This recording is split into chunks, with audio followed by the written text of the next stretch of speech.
Buenos días, buenas tardes, buenas noches todos. Bienvenidos al seminario sobre cómo escribir y presentar un manuscrito de investigación patrocinado por la Sociedad Internacional de SIDA. Queremos agradecer a los apoyos del programa. Y soy Alberto Rossi, editor gerente de Chayes, junto con Brooke Nichols, director senior.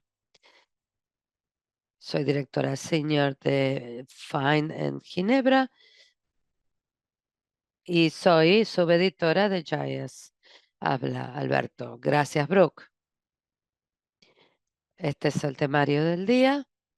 Vamos a estar estructurado en dos partes el seminario. La primera, el manuscrito. Le damos una breve introducción, nuestra presentación y después veremos en profundidad la estructura de manuscritos y cómo escribir cada sección.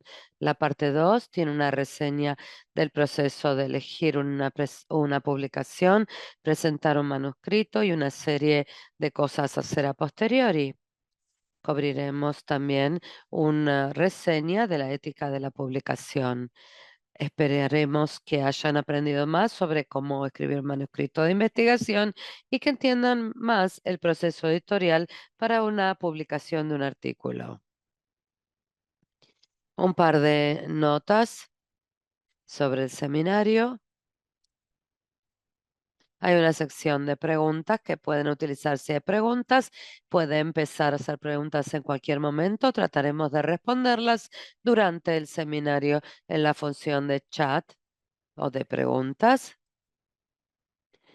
Algunas las responderemos en vivo al final del seminario.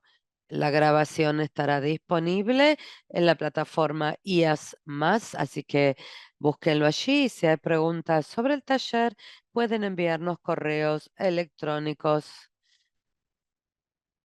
al email que compartiremos en el chat en breve sobre la publicación con la meta de brindar una plataforma para la divulgación de investigación básica de HIV, para alentar presentaciones sobre países de bajos y medios ingresos, brindando capacidades para los autores menos experimentados.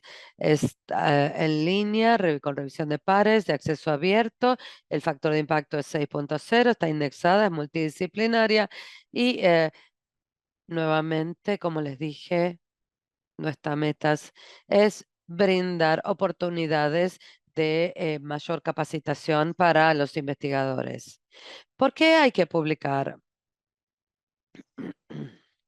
Esto es el punto de este seminario.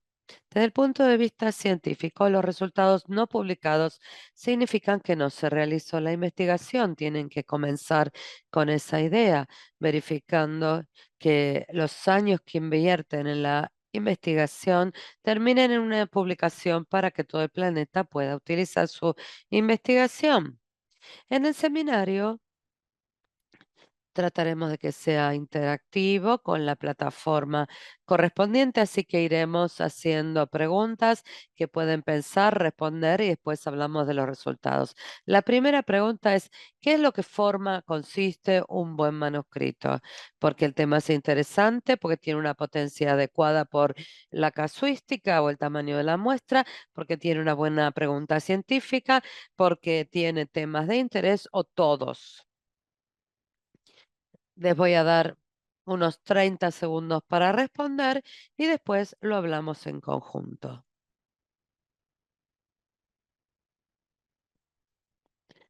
Las respuestas son anónimas, así que no sean tímidos. Pueden responder lo que les parezca que es la respuesta correcta. Nadie va a juzgar lo que se diga. Unos 10 segundos más.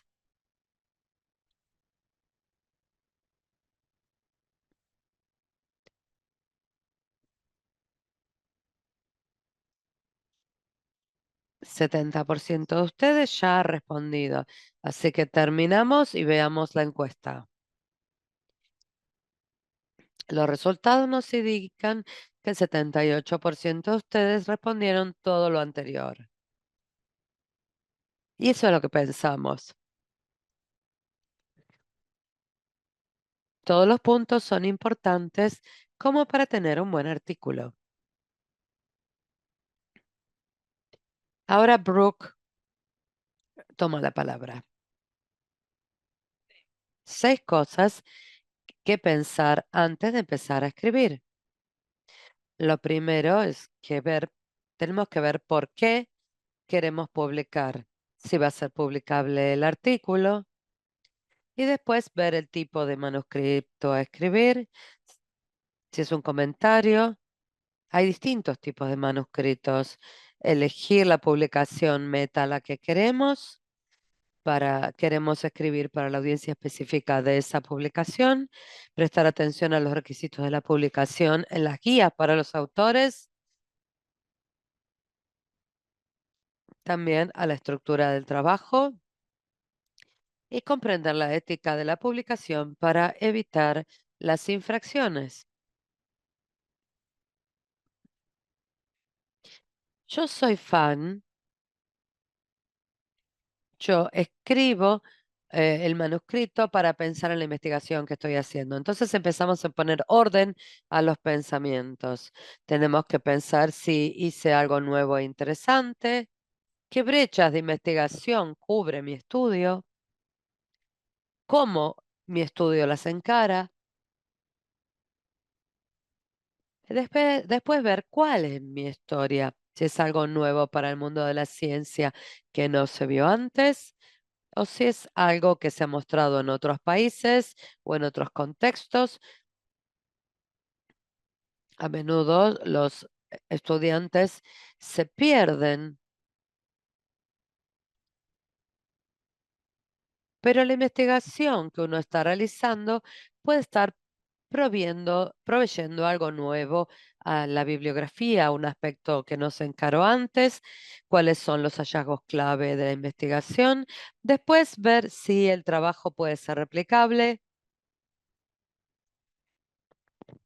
Es importante que la investigación pueda ser reproducible. ¿Qué nivel de confianza tengo en mi trabajo? ¿Vale la pena publicarlo? ¿Va a resistir la revisión de pares? Que las conclusiones estén justificadas y no sobreestimadas.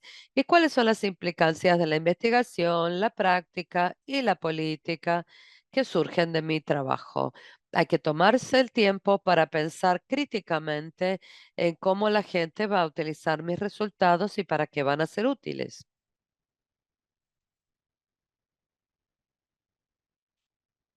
La estructura del manuscrito depende del tipo de artículo a escribir. Hay artículos de revisión, debates, comentarios, pero nos vamos a centrar solamente en los manuscritos de investigación. Cada publicación puede tener especificaciones que pueden ser distintas entre sí, pero son estas típicas que uno suele encontrar en la mayoría de las publicaciones, especialmente en el tipo de ciencia en la que estamos. Uno comienza con el abstract o resumen científico, la introducción, los resultados que tenemos, tablas, cifras, debate y referencias.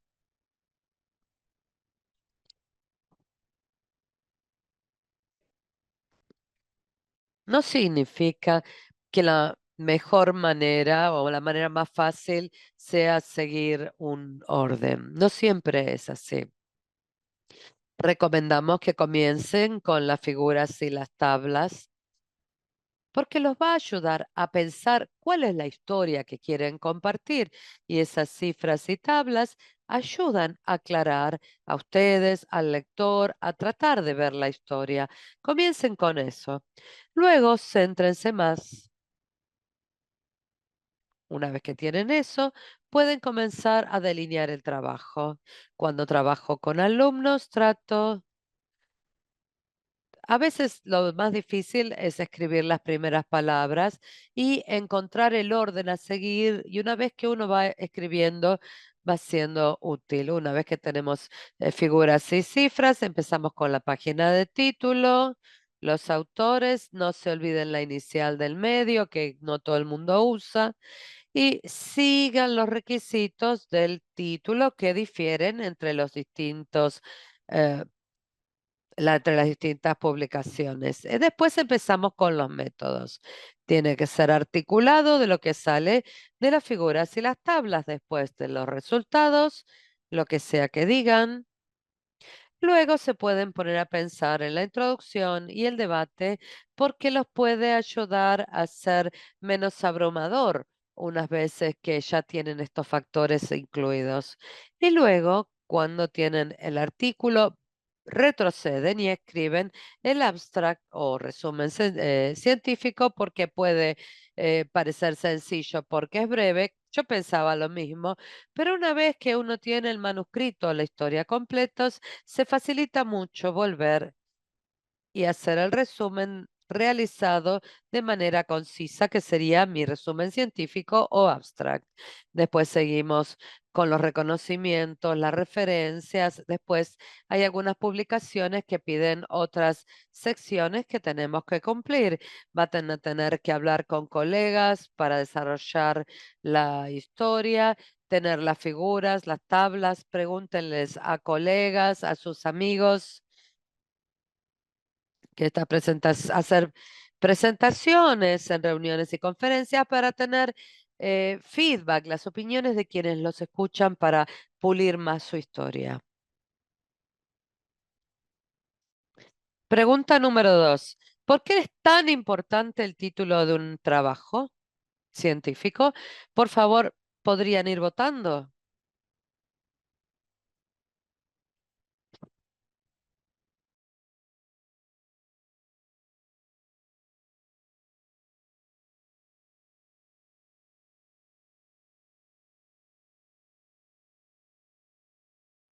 Tienen 10 segundos más.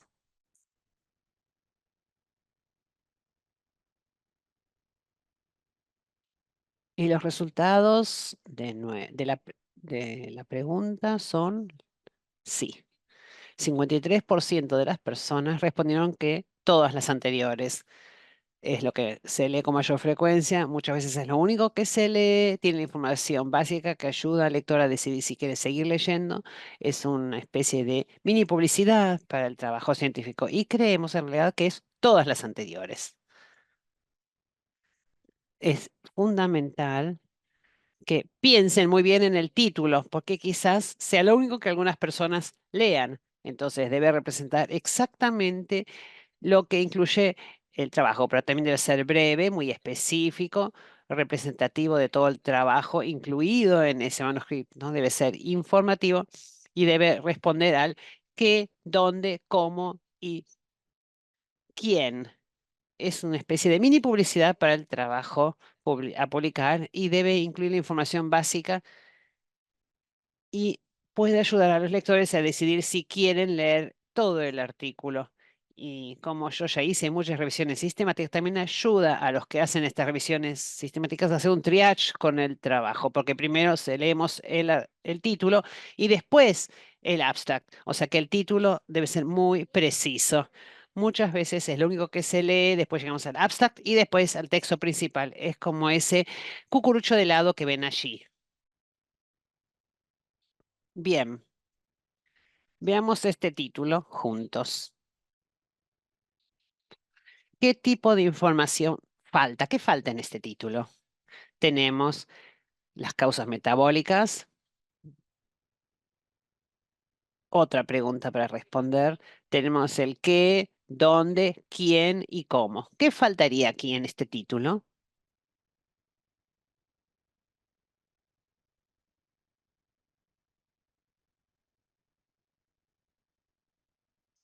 Les damos unos segunditos más.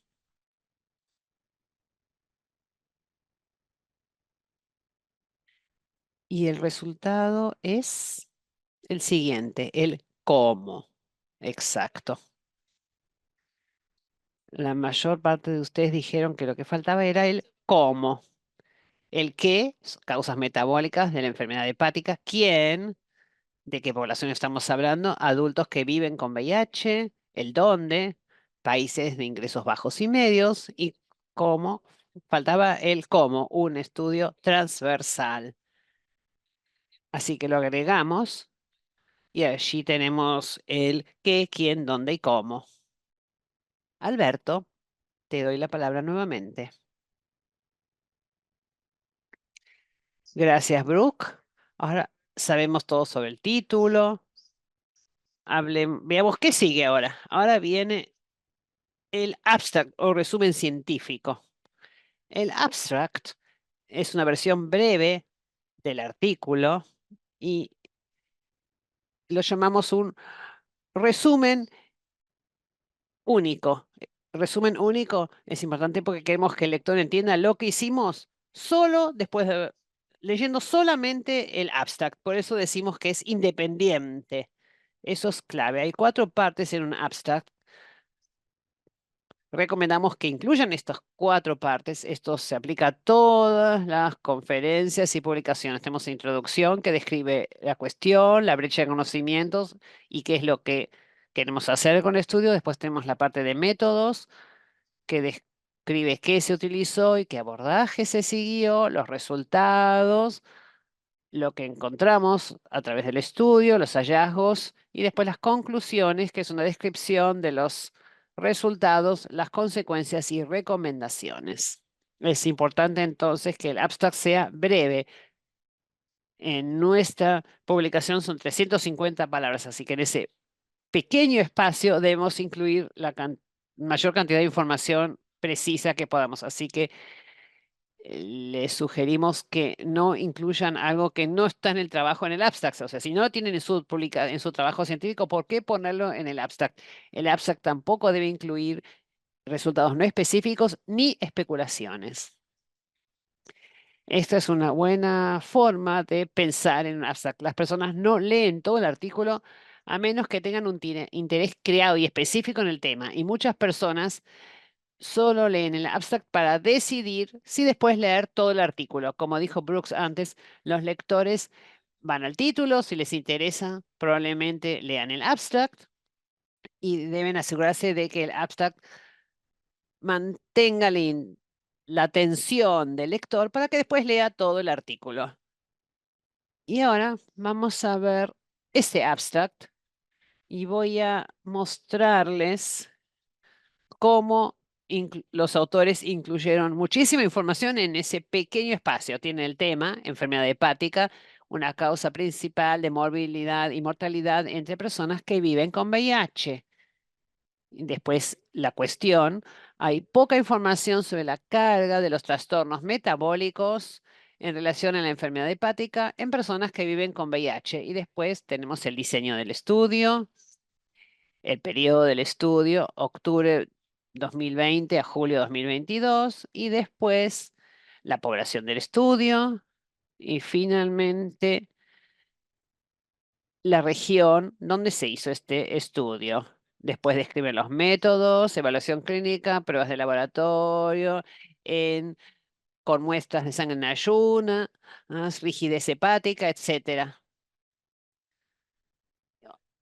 Describen los métodos, entonces, como ya dije, y finalmente describen qué es lo que están buscando, los outcomes o resultados. Entonces, si bien pensamos que este es un abstract muy bueno, hay algo que falta aquí, o por lo menos hay algo que no está escrito específicamente como habría que hacerlo, y es el objetivo. Nunca dicen aquí qué quieren hacer con este estudio, por supuesto. Describe la cuestión, la brecha de conocimiento, qué es lo que quieren estudiar los autores, pero la idea es que el abstract explique muy claramente cuál es el objetivo de este trabajo. Después vemos diferentes partes, resultados, conclusiones. No vamos a hablar de todos los resultados, pero fíjense que habla de los hallazgos y después, con respecto a las conclusiones, en muy pocas oraciones se explican 3 conceptos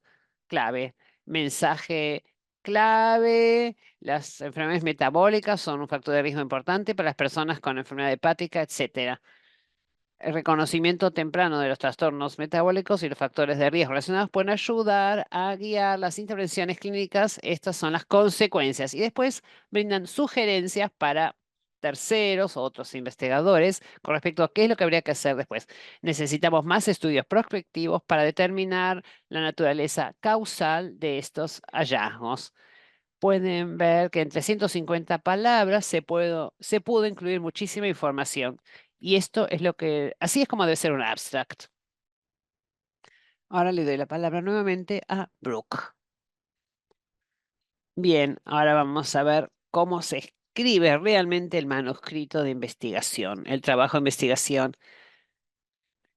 Quizás este no sea el orden, lo tenemos presentado en el orden en que se lee un manuscrito, pero quizás no deben empezar a escribirlo de esta manera. Primero, introducción. Aquí hay que ser muy claros. ¿Cuál es la pregunta de investigación que tenemos? Y la mayoría de las personas que escriben artículos siguen una fórmula. Primero dan los antecedentes, cuál es el tema de que estamos hablando. En segundo lugar, el contexto. ¿Qué sabemos ya sobre este tema? ¿Qué investigaciones anteriores se hicieron en relación a este tema? Después vamos al desafío, la cuestión, la naturaleza y la importancia de esta brecha en el conocimiento que estamos tratando de llenar. Y finalmente hablamos del objetivo del estudio. ¿Qué es lo que tratamos de hacer y por qué y qué brecha estaríamos cubriendo? Entonces empezamos de algo muy general. Entonces el primer párrafo seguramente sería muy amplio, describe la cuestión y después a medida que nos acercamos hacia el contexto, desafío y pregunta y objetivo, vamos a ser cada vez más específicos. Este es un ejemplo de una introducción de un artículo. Vamos a leerlo juntos, cada uno lo va a leer a su ritmo y vamos a ver qué falta. Aquí tenemos algunas oraciones clave de la introducción para que puedan verlo más claramente, así que tómense un minuto y piensen qué falta en esta introducción.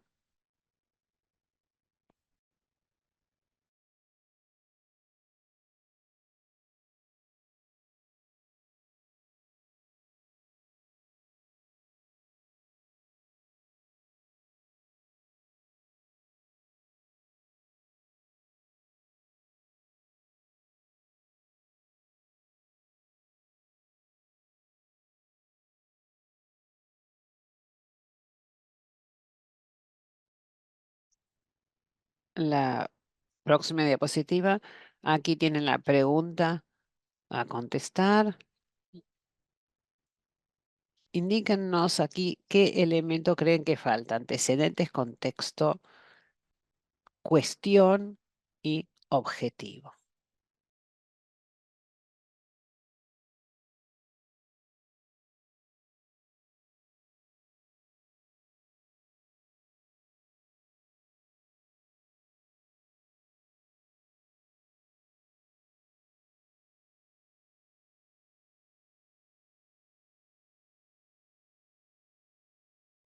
La próxima, por favor. Aquí tenemos las respuestas. La mayoría de ustedes, 74%, están de acuerdo en que lo que falta es la pregunta o el objetivo del estudio, lo que falta en esta introducción que vimos. Entonces, si vemos cómo se estructuró esto, cómo se estructuró esta introducción, está como lo vimos. Los antecedentes en los países de altos ingresos, la enfermedad hepática es la principal causa de morbilidad y mortalidad entre personas que viven con VIH. Después vamos al contexto. Sin embargo, los datos sobre la enfermedad hepática, debido a la exposición acumulativa a los antiguos TAR, sigue siendo escasa, especialmente en países de ingresos medios y bajos. Y después tenemos el desafío. La esteatosis hepática es un tema que preocupa y debe ser reconocida tempranamente en las personas que corren riesgo de esteatosis y fibrosis hepática por las complicaciones que podría haber. ¿Qué hacemos en este caso entonces? Cuando vamos a la pregunta y el objetivo del estudio, vemos que aquí incluimos. Por lo tanto, nuestra hipótesis es que, etcétera, etcétera, pero la idea es ver que el último párrafo de la introducción presente la cuestión. ¿Cuál es la pregunta que vamos a responder? Y finalmente, al final decimos, en este estudio apuntamos a estimar, o sea, primero ponemos la pregunta que vamos a tratar de responder y lo que vamos a hacer lo explicamos en la última oración. Entonces, métodos.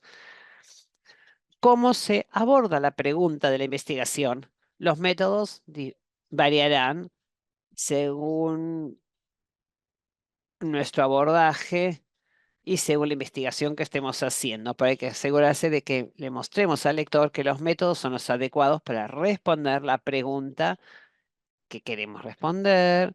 Los métodos deben ser detallados como para que nuestro trabajo pueda ser replicado y deben incluir procedimientos, intervenciones, tipo de datos recabados, los análisis, las estadísticas y algo que me parece muy útil como lectora y persona que escribe artículos y como editora es utilizar subtítulos para organizar el contenido. Es muy útil cuando estamos escribiendo tener subtítulos. Esto nos organiza la forma de pensar, nos ayuda a decir, bueno, tengo que incluir información sobre esto o sobre lo otro y también, bueno, hay que pensar en qué títulos vamos a utilizar. Los métodos, en esta parte de métodos también debemos incluir la información sobre aprobación del comité de ética y consentimiento de los pacientes y hay que asegurarse de escribir en el pasado, en la parte de métodos.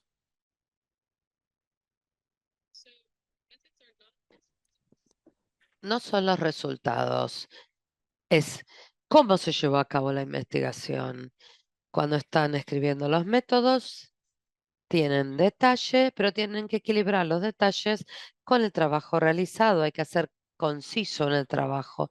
Y si quieren responder al quién, cuándo, dónde, qué y cómo, quién es el sujeto del estudio, cuál es el segmento del programa, cuándo, cuándo se llevó a cabo el estudio, cuándo se implementó el programa, dónde es donde se llevó a cabo el estudio o dónde se implementó el proyecto, qué, lo que se midió, los factores de interés que se trataron y el cómo es esencial, cómo está diseñado el estudio, cómo se midieron los resultados, cómo se recabaron los datos, cómo se analizaron. Es este equilibrio y esta es la sección donde el lector puede leer, el editor pregunta información adicional, hacen preguntas, cuando responden tienen que lograr el equilibrio entre el detalle y lo conciso. Tienen que ver el nivel de detalle que pueden proporcionar dentro del límite de palabras brindado. Este es un ejemplo de otro artículo que tiene la sección de métodos. Verán todos los subtítulos, muy lindos y muy útiles. Aquí los utilizamos para organizar el contenido, que son la fuente de datos, diseño, población, análisis estadístico. Los subtítulos son los que tenemos que tener, que dependen del tipo de investigación que estamos llevando a cabo como modelo. Mis subtítulos pueden ser distintos, de pronto según el tipo de actividad en la que uno se mueve. Quizás uno puede querer incluir considerando otros artículos en su área específica de investigación para ver qué subtítulos o qué tipo de subtítulos incluyen los colegas como fuente de inspiración. Resultados.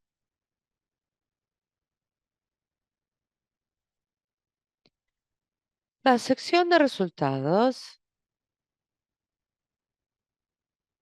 no es donde se especula cuáles son los resultados, sino se los establece, no se los interpreta, se los indica. Debe estar centrada en los hallazgos clave del estudio. No todos los datos se presentan aquí.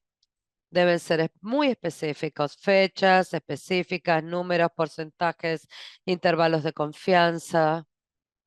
Los resultados también tienen que tener análisis estadísticos según el tipo de investigación que lleven a cabo que representen los hallazgos principales. Tenemos que tener mucho cuidado con la palabra significativo porque puede significar algo específico en estadística. Y también cuidado con los términos vagos. Algunos, muchos, pocos son el tipo de palabras que no tienen un significado específico. Entonces es mejor simplemente indicar cuál es el resultado en lugar de utilizar estos términos. Traten de utilizar representaciones visuales de los datos siempre que sea posible. Esto ayuda al lector a comprender lo que se hizo, a tener una idea de los resultados. Uno no repite los mismos datos que tienen el texto en tablas y figuras. Si tienen todo en una tabla, no quieren explicarlo en los resultados, sino ni escribir una oración por cada dato, sino simplemente hacer referencia a los hallazgos principales de la tabla. No tiene que duplicarse la información, sino agregar. Las palabras pueden explicar los hallazgos claves que se muestran en una tabla. Y finalmente tenemos que estar seguros de que los textos y las tablas fluyan de manera lógica, con una especie de embudo, empezando de manera amplia y después siendo más específico, desde lo descriptivo hacia el análisis específico al final del texto. Organizar los resultados de manera lógica. Eso es clave porque ayuda al lector a comprender lo que se hizo y a seguir el trabajo. En un ejemplo, verán que los autores organizan los resultados en tres secciones y el flujo es muy bueno. Comienzan describiendo la población del estudio, después describen los detalles de las dos mediciones realizadas en las cuales basan la pregunta de la investigación, después el objetivo del estudio, se presenta una introducción. Aquí en la parte del casillero, en la diapositiva. Esta es la oración que proviene de la introducción y cómo se presentarían los resultados, desde lo más amplio hacia lo más específico.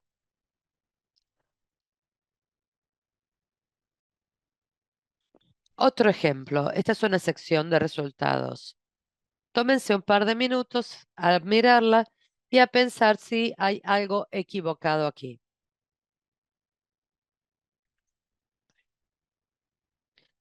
Aquí tenemos la pregunta para guiar la lectura.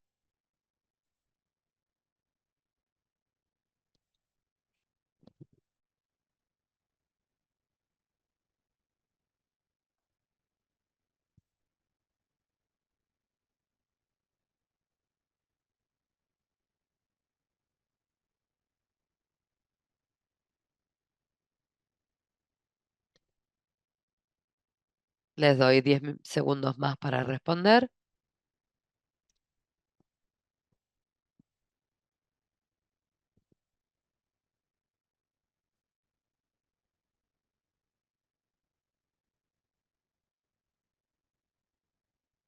Siguiente, por favor. El 71% considera que los datos pueden ser más específicos. Estamos de acuerdo.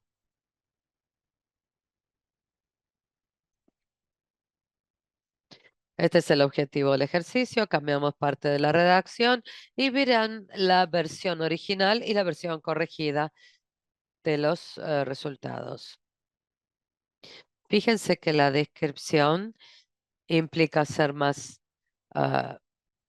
específicos en lugar de decir más de 2000. Es importante escribir el número específico. Es un total de 2210 personas. Después se agrega el mes del año, verificando que se incluye el objetivo para cada parámetro indicado, la N, y en lugar de decir aproximadamente, escribir la mediana de 50 con un intervalo de confianza, el rango intercuartil en este caso, la mayoría, ¿qué quiere decir? 56%.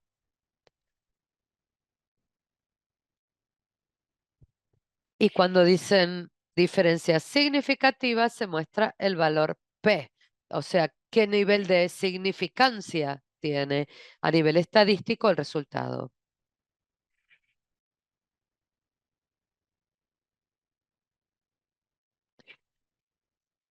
Tablas y cifras, muy útil, opino yo. Utilicen lo que sea más útil para brindar los datos más que el texto solo. Algo muy importante es que debiera ser algo independiente. Se debe poder tomar cualquier tabla o cifra y poder comprender de qué se trata. Tienen que tener un título claro. Debe haber etiquetas, los datos adicionales requeridos se tienen que incluir en la leyenda, incluidas las abreviaturas utilizadas en la figura. Y el tipo de tablas o cifras que utilicen, utilizarlas de manera apropiada para que puedan transmitir el mensaje. Hace falta una tabla descriptiva, estadística clara, con ejemplos claros. Quizás tengan datos distintos que puedan presentar de distintas maneras. Hay que tener cuidado con los colores también. Si tienen colores que son muy parecidos, a veces es difícil diferenciar los valores. Consideren también los daltónicos, que puede llegar a ser un problema del lector. Esto puede llegar a ser impreso en escala de grises. Fíjense si de todos modos se podría diferenciar la tabla. Acá hay dos ejemplos, la figura con un título claro, con etiquetas, diferenciación clara de color, y se puede sacar y trabajar de manera independiente y saber de qué se trata. En la parte inferior verán que hay mucha información en la leyenda. Esto ayuda a verificar que también la tabla pueda utilizarse de manera independiente porque la nota nos dice que presentamos estimados, los rangos intercuartil, o sea que se puede extraer la tabla, ponerla en una diapositiva sola y sirve per se. Siguiente, por favor.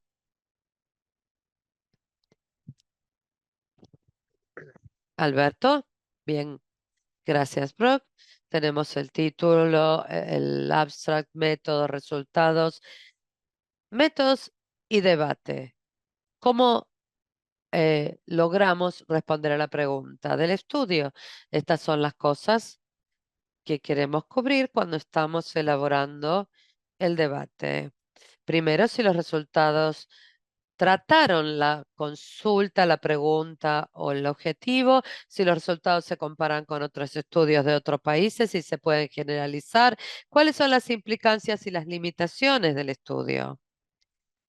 No se excedan más allá del alcance y profundidad de esos datos en cuanto a las implicancias y conclusiones. Para explicarlo mejor, nuevamente vamos a explicar un ejemplo. Esto es parte del debate que hemos visto varias veces en el seminario, no hace falta leerlo todo, pero vamos a considerar oraciones específicas de este lado que resalté para que pueda ser un poco más rápido para el fin del seminario. Empezamos diciendo en el debate, hemos hallado. Ya verán que en el primer párrafo hay un resumen breve de los resultados. Luego avanzamos y contextualizamos el estudio con la bibliografía, que dice que es consistente con estudios previos en un estudio realizado en Brasil, otro en otros países de África Occidental, de China. Fíjense que estamos trayendo a colación la bibliografía disponible. Tomamos nuestro estudio y lo comparamos con otros. Esto es sumamente importante, especialmente en las publicaciones tales como el nuestro.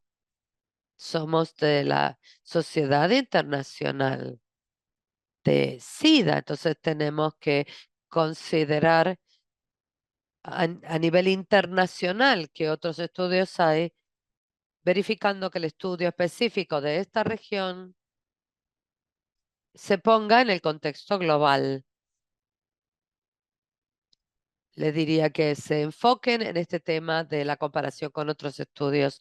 Luego, en breve, los resultados introducidos en cuanto a sus implicancias. Estos resultados sugieren que la morbilidad vinculada con la enfermedad hepática, etcétera. Entonces, luego la conclusión del debate resalta las fortalezas y las limitaciones del estudio. Debo resaltar la importancia de esto. Ningún estudio es perfecto, todos tienen fortalezas y limitaciones, y es mejor ser abierto con esto, porque si uno hace como que no tiene limitaciones el estudio, los editores van a decidir si se publica o no. Y van a pensar que ustedes no son conscientes de las limitaciones de ese estudio, lo que es un signo negativo. Tienen que ser abiertos, indicando las limitaciones en la conclusión del debate. Esto va a ayudar en primer lugar a los editores y a los lectores a contextualizar aún más su estudio.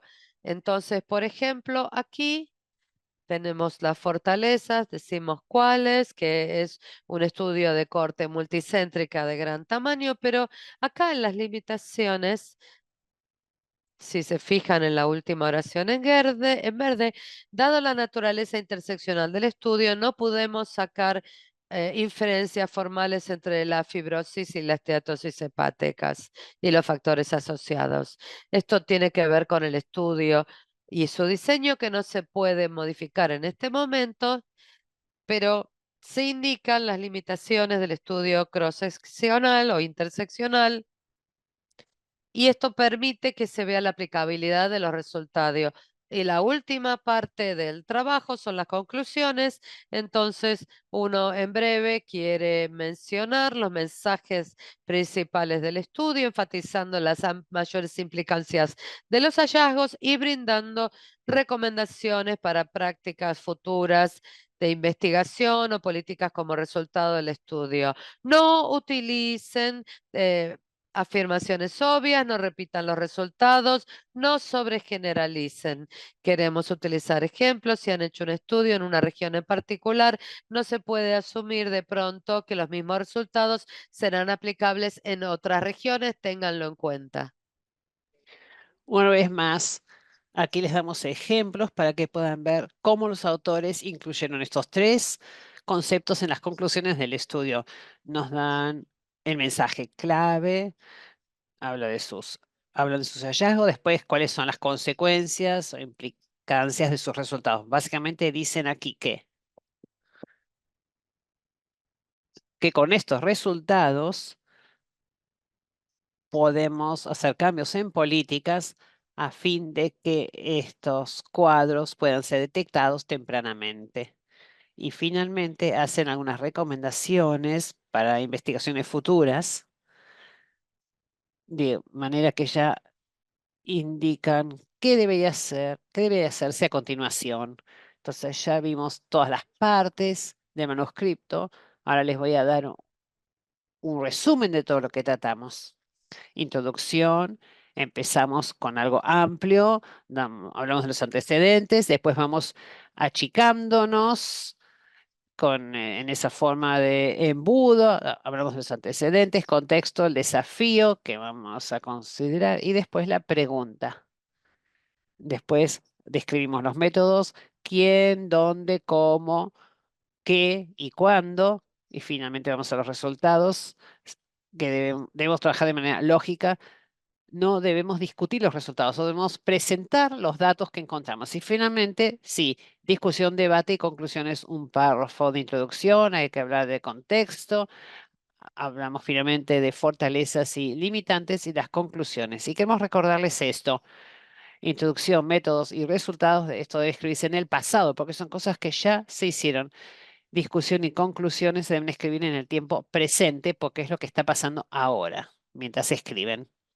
Entonces, para resumir, un buen artículo científico debe hacer algo más que simplemente presentar un conjunto de datos. Debe contar una historia clara y atractiva. La idea es que el lector se entretenga y la pase bien de alguna manera leyendo el artículo. Entonces, ahora vamos a la segunda parte de nuestra agenda.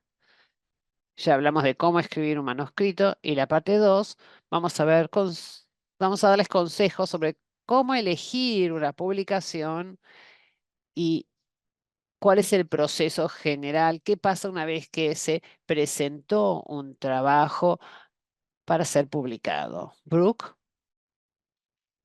en primer lugar, ¿cómo elegimos una publicación y cómo enviar un manuscrito? Encontrar la publicación adecuada es un ejercicio de tres partes. En primer lugar, debemos identificar nuestro público primario. ¿Quién queremos que lea nuestro artículo? Después debemos identificar las publicaciones y parte 3, elegir dos o tres publicaciones que nos interesan entre todas las que identificamos. Entonces, ¿cuál es nuestro público objetivo? Debemos pensar a quién queremos llegar con nuestro mensaje, a qué lectores les va a resultar útil esta investigación y en qué campos y disciplinas encaja mi tema. Entonces, hay que ver si es algo relacionado con un área de salud específica, por ejemplo, VIH, entonces en ese caso lo enviamos al GIAS, o cuál es el tema. ¿Quién queremos que lea el artículo? Después, ¿qué tipo de publicación?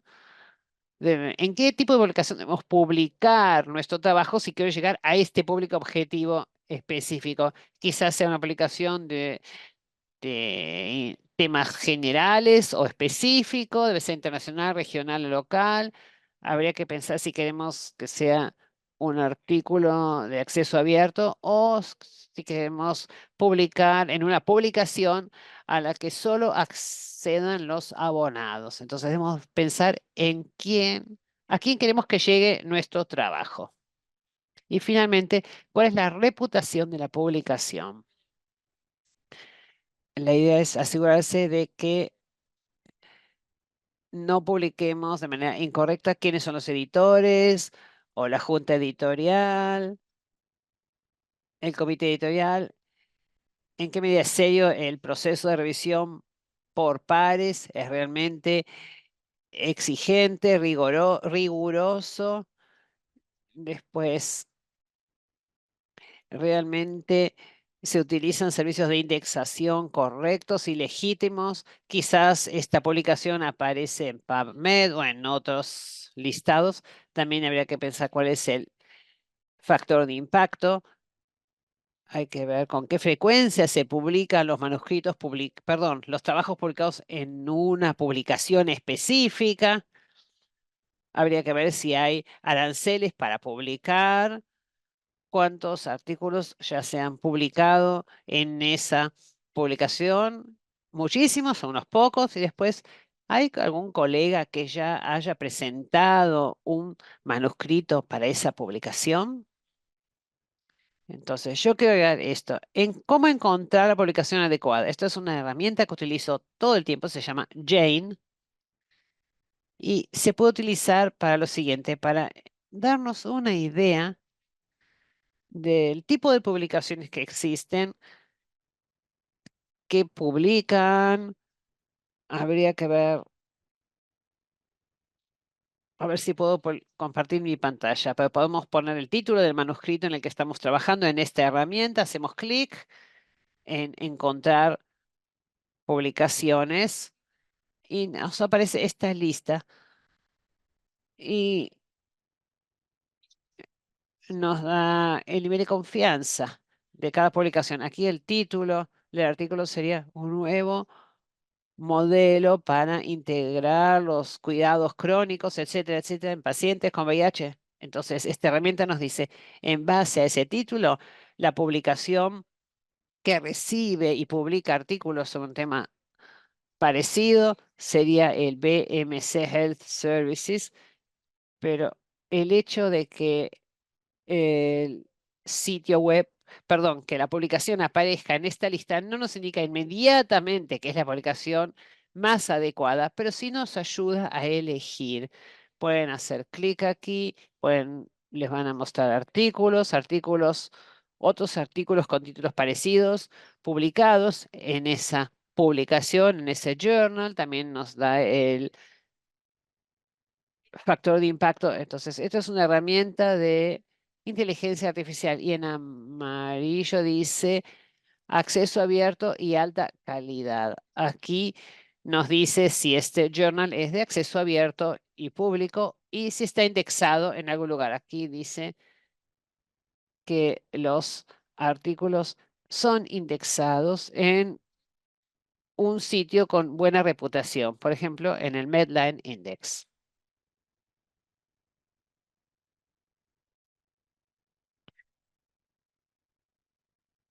Entonces, estas son recomendaciones que los invitamos a seguir porque trabajo aquí desde hace mucho tiempo y que hay muchas veces recibo artículos que no cumplen con el formato o los requerimientos que tenemos y cada journal tiene requerimientos diferentes, así que recomendamos que antes de empezar a escribir o trabajar en un artículo decidan a dónde lo quieren presentar.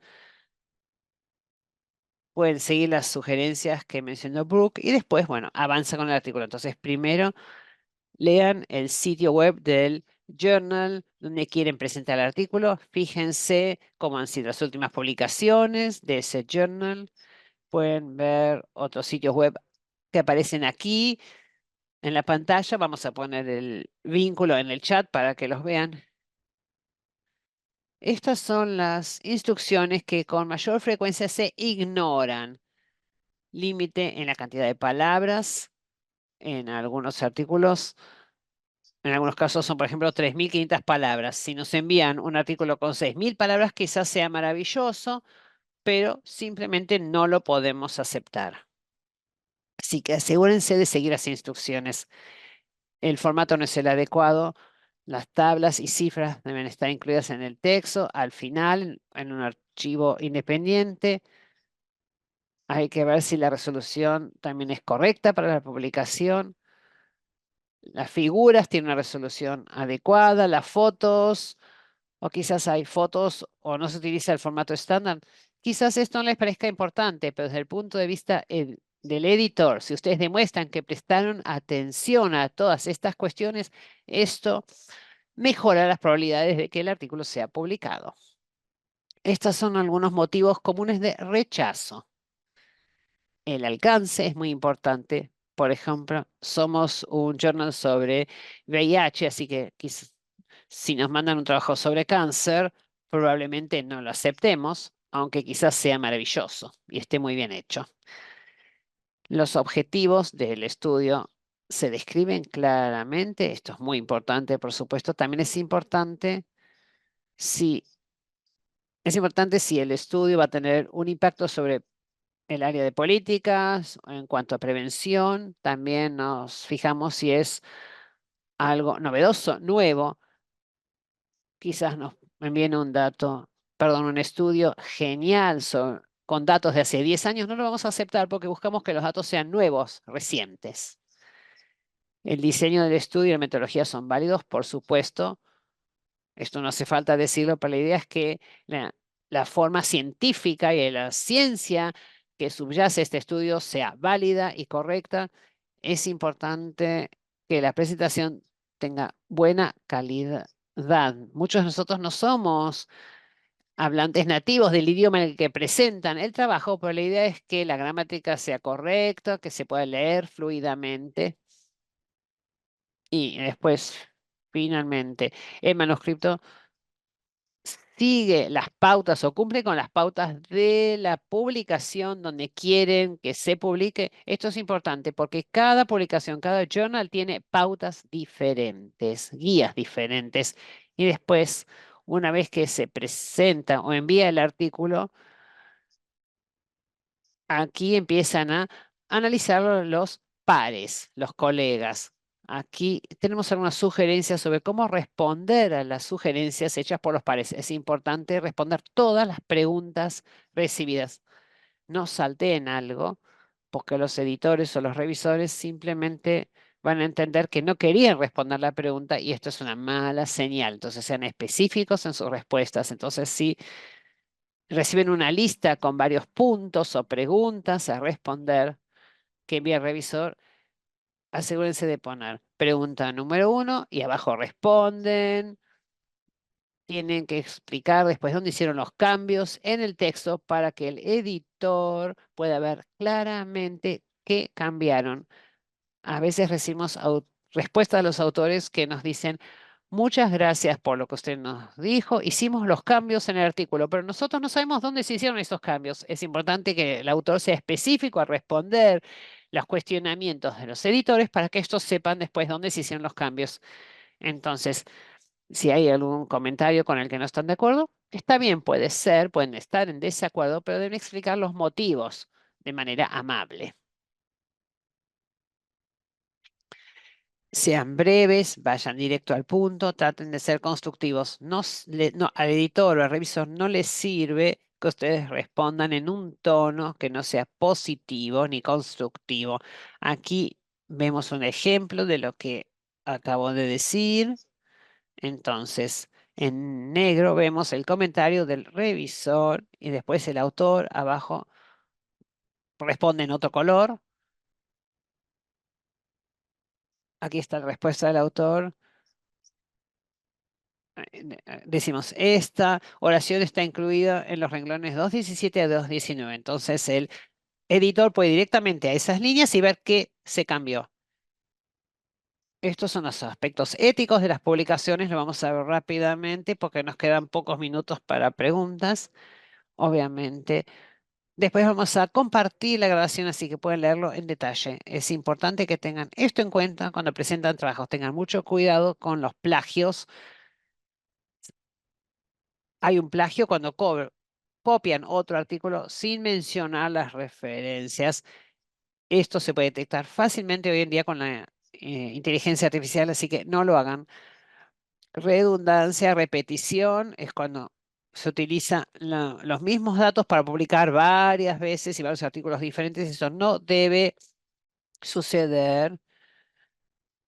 Autoría injusta. Solo las personas que cumplen con ciertos criterios pueden mencionarse como autores.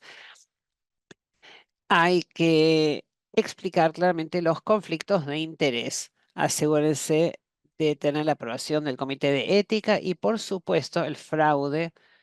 Es fraude cuando se inventan datos, así que nunca hagan esto. Hoy en día utilizamos la inteligencia artificial que nos da herramientas para generar artículos o partes de artículos. Una vez más, quiero decirles que eso no es correcto y que lo detectamos fácilmente. Este es un artículo interesante que pueden leer, pero las herramientas de inteligencia artificial no pueden reemplazar hoy por hoy al ser humano. Entonces, todo lo que haya sido generado con la inteligencia artificial se detecta fácilmente y puede conducir al fraude. Así que tengan mucho cuidado con esto. Y estos son otros recursos útiles que voy a poner después en el chat para que los puedan ver. Y ahora tenemos 5 minutos aproximadamente para responder algunas preguntas. Hay algunas preguntas en la ventana de preguntas y respuestas que vamos a responder también. Antes de terminar con este seminario web, queremos invitarlos a completar una encuesta que van a recibir una vez que terminamos este seminario web y esto nos ayuda a entender cómo salió el seminario y qué podemos mejorar para las siguientes sesiones del futuro. Y con esto me detengo, dejo de compartir y voy a tratar de elegir y responder algunas de las preguntas.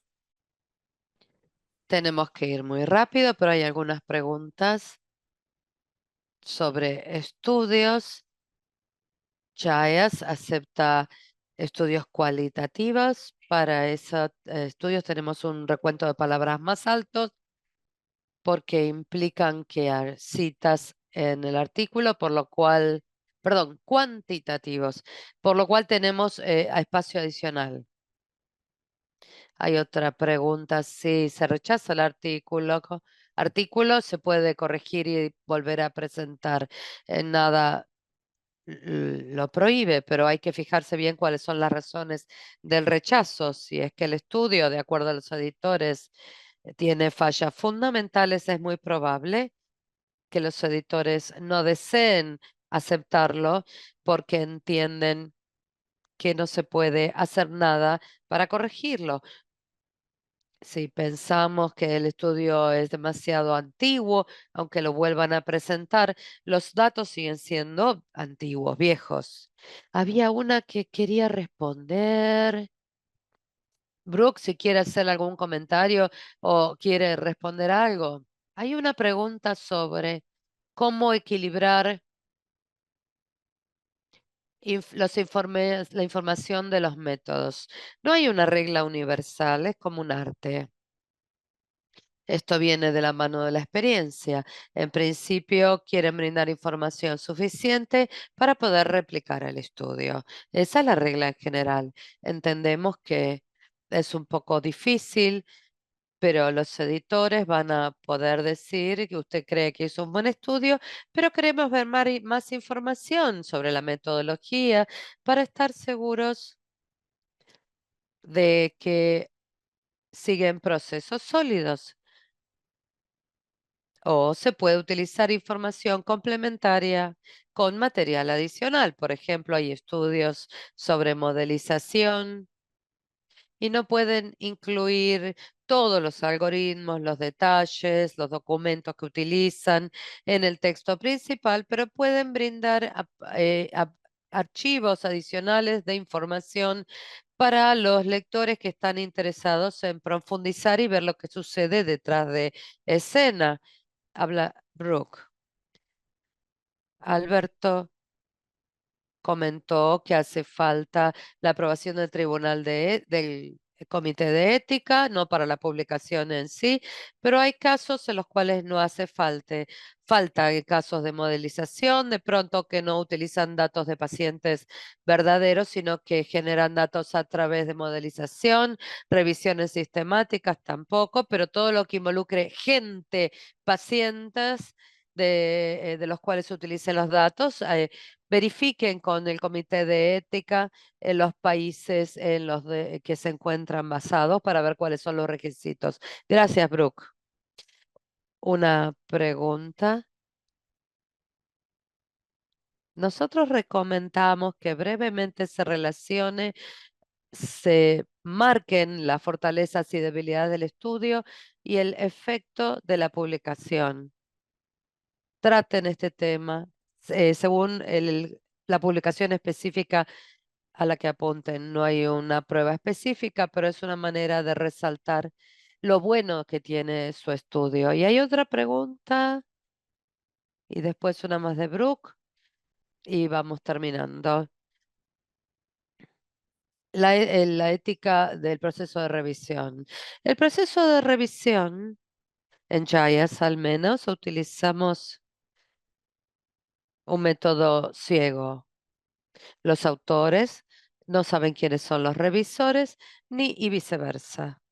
Y lo hacemos porque permite evitar conflictos de interés con los autores. El proceso es muy riguroso y muy transparente. No hay sesgos en base a país, aporte financiero, vínculos con los autores. Se hace un tamizaje y evaluación de todo. No hay sesgo. La última pregunta que voy a responder. ¿Cuánto tiene comentarios de revisores opuestos? Porque me pasa. Usted conoce su trabajo y probablemente estará de acuerdo con uno o con el otro. Y lo puede poner en el contexto de con cuál está de acuerdo y responder tomar en consideración, según corresponda, la revisión que está de acuerdo con usted y responder a lo que al que piensa lo opuesto, explicando por qué eligió ir por determinado camino y por qué un revisor lo respalda. El ser humano, el revisor, tiene opiniones propias, entonces también puede traer las suyas a la mesa. A veces los revisores ah, no están de acuerdo, pero hay que pensar en el contexto en el que trabaja cada uno. Gracias a todos por la gran cantidad de preguntas que siguen agregando. No hay tiempo, lamentablemente, de ver todas. Son todos muy buenos puntos los que se comentan. Vamos a reunir las consultas y veremos incorporar esos temas en nuestras próximas reuniones. Por favor, les rogamos que completen la encuesta para que podamos mejorar y gracias por tomarse este tiempo, por estar en el seminario y esperamos que también vengan a los próximos durante el año. Compartan la noticia con amigos y colegas y gracias nuevamente por darnos su tiempo.